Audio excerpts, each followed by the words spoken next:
আসসালামু আলাইকুম। সৌদি বাদশাহ মোহাম্মদ বিন সালমান সম্প্রতি তার একটি বক্তব্য নিয়ে গোটা দুনিয়ায় তোলপাড় শুরু হয়ে গিয়েছে। সারা পৃথিবীর মুসলমানেরা যেই বক্তব্যের অপেক্ষায় ছিলেন সেই বক্তব্য দিয়েছেন সৌদি প্রেসিডেন্ট, সৌদি বাদশাহ মোহাম্মদ বিন সালমান। কি এমন বলেছেন তিনি, যার কারণে তিনি গোটা মুসলিম উম্মাহের মন জয় করে নিয়েছেন? চলুন সে বিষয়ে আলোচনা করা যাক। মূল ঘটনা বলার আগে কিছু কথা আপনাদেরকে বলে নিচ্ছি। এই ভিডিওতে আমি অনেক কথাই স্পষ্ট করে বলবো না, সেটা আপনাদেরকে বুঝে নিতে হবে। আমি জানি আমার ভিডিও যারা দেখেন তারা খুবই বুদ্ধিমান মানুষ। আল্লাহ তাআলা সবাইকে ভালো জ্ঞান দান করেছেন। পৃথিবীর সব থেকে বড় বড় শক্তিধর রাষ্ট্রের মধ্যে একটি রাষ্ট্রের নবনির্বাচিত প্রেসিডেন্ট একটি বক্তব্য দিয়েছেন। তিনি বলেছেন আমাদের মাজলুম ভাইদেরকে তিনি ওই জায়গায় থাকতে দিবেন না। সেখান থেকে তিনি এমন একটা শব্দ ব্যবহার করেছেন যে শব্দটা আমি ব্যবহার করছি না।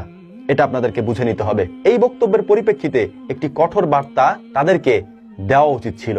আমরা যার থেকে আশা করেছিলাম তিনিই দিয়েছেন। ওই নবনির্বাচিত প্রেসিডেন্ট যখন ওই বক্তব্য দেন, তার ওই বক্তব্যে খুশি হয়ে আরো একজন নেতা, যার নাম আমি নিচ্ছি না, মানে তিনি তাদেরই লোক আর কি, মানে তাকে এই আরব বিশ্বের কোন একটা দেশে বসিয়ে রাখা হয়েছে বিশৃঙ্খলা তৈরি করার জন্য।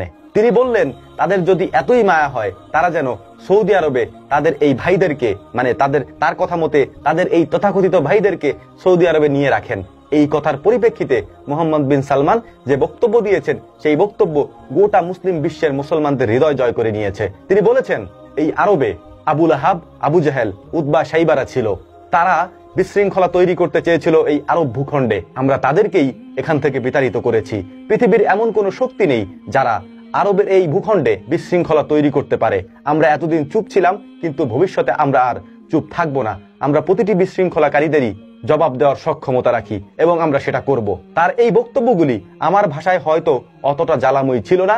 ইউটিউবে গেলে আপনি তার এই বক্তব্য পরিপূর্ণভাবে শুনতে পারবেন, যেটা আমি পরিপূর্ণভাবে আপনাদের সামনে উপস্থাপন করতে পারবো না আমার অপারগতার কারণে। সেই অপারগতা কি যারা সোশ্যাল মিডিয়াতে কাজ করেন তারা স্পষ্টতই বুঝতে পারবেন।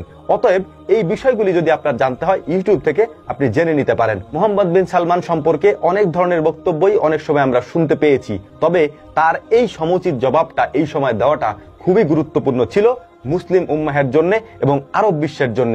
একটি মাইল ফলক হয়ে থাকবে আরব বিশ্বের জন্য এই মোহাম্মদ বিন সালমানের বক্তব্যটি। আমরা আশা করছি এই ধারাবাহিকতা তারা এবং আরব বিশ্বের নেতারা বজায় রাখবেন।